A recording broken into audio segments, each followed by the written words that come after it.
Republican Congressman Brandon Gill of Flower Mound. Thank you so much and welcome back to Eye on Politics. Hey, Jack, thanks for having me.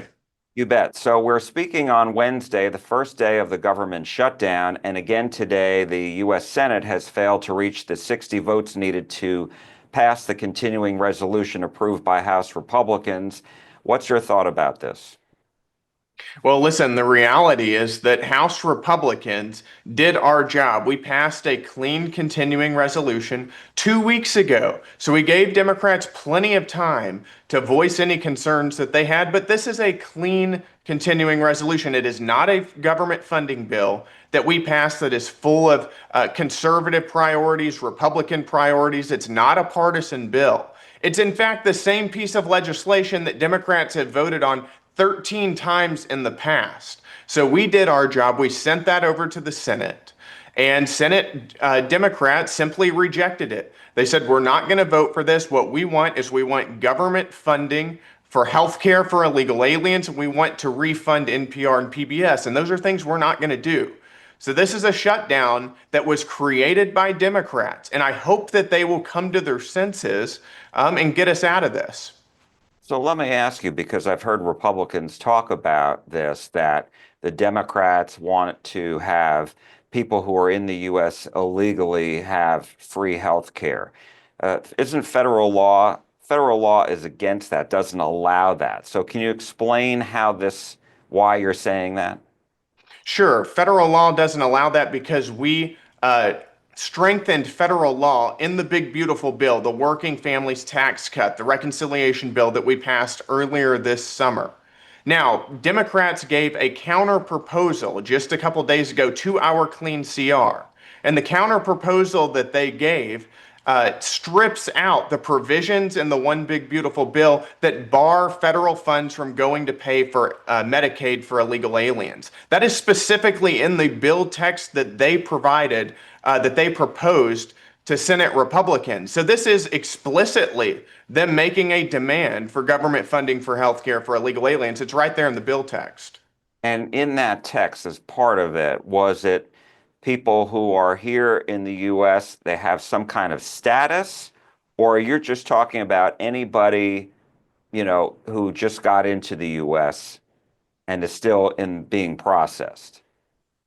We're talking about both. Remember, what happened under the Biden administration is that he allowed millions and millions of illegal aliens to come into the country and then gave them categorical parole, which basically is a form of amnesty light, which then made them eligible for certain benefits, including taxpayer-funded health care. So that is certainly a big part of this. But there's also just the strengthening of laws that say that illegal aliens in general cannot get health care funded by taxpayers. So it's both of those categories, in fact. And so while you and Republicans are blaming Democrats for this shutdown, as I'm sure you probably have already heard, the Democrats are pinning the blame on President Trump and on Republicans, saying that, the Republicans control the House, the Senate, and the White House, and that the president, the last time there was a shutdown, that President Trump was in office. What do you say to that? Well, listen, we have a majority of congressmen in the House right now. But remember, to pass a bill, you need 60 votes in the Senate. And right now, Republicans only have 53. So we have to have Democrats come on board with a nonpartisan continuing resolution. Again, we need Democrats to come on board. We need 7 of them to get their votes if we have every Republican. So the idea that this is something that Republicans can unilaterally do is just simply not true.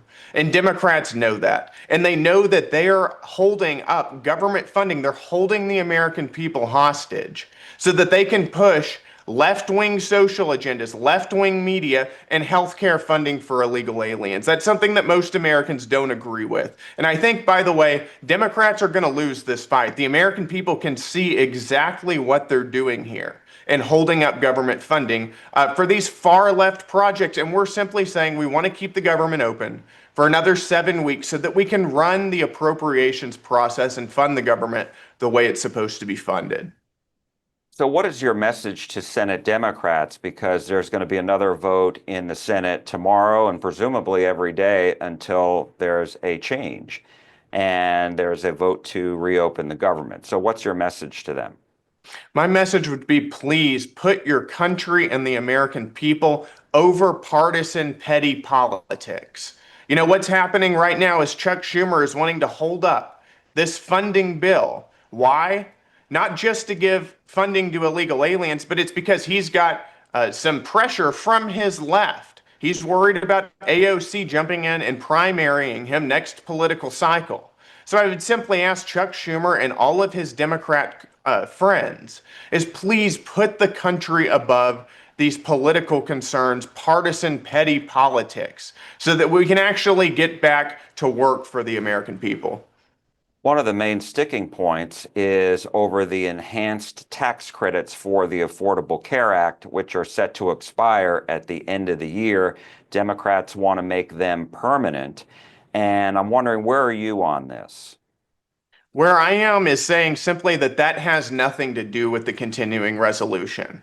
And we've got plenty of time to debate what those tax credits look like. There's a lot of problems with those, by the way, but those don't run out until the end of this year. That's 3 months. That is a lifetime in politics. And I think it's particularly grotesque for Democrats to bring those into a today government funding fight and try to use those as sort of some sort of political leverage. These are totally separate issues, and we do need to deal with the Obamacare COVID era subsidies. But first we've got to keep the lights on in the federal government, which is what we're trying to do here by keeping the government open. And you mentioned you have some problems with them. What issues do you have with them? Because the Democrats say if they are not made permanent, then the people's premiums are going to go up. Well, again, first of all, this is completely separate from the government funding fight, which first of all, simply allows the government to continue operating, make sure that checks go out on time, that healthcare coverage is done correctly, make sure that WIC, the Women's, Infant, and Children government program, continues to run, and it will not if we go into a shutdown much longer than we're already at now. So again, these are totally separate issues, but these subsidies are incredibly fraudulent. These are basically subsidies for healthcare companies that does not improve the quality of care. But that's a totally separate issue, and we're going to deal with that.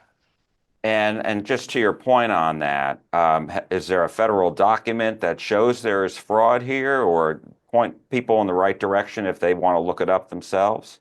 There's been multiple independent outside studies that show that they cost about $40 billion a year, these subsidies, and most of that is going to insurance companies that are jacking up premiums because they've got no reason to bring costs down.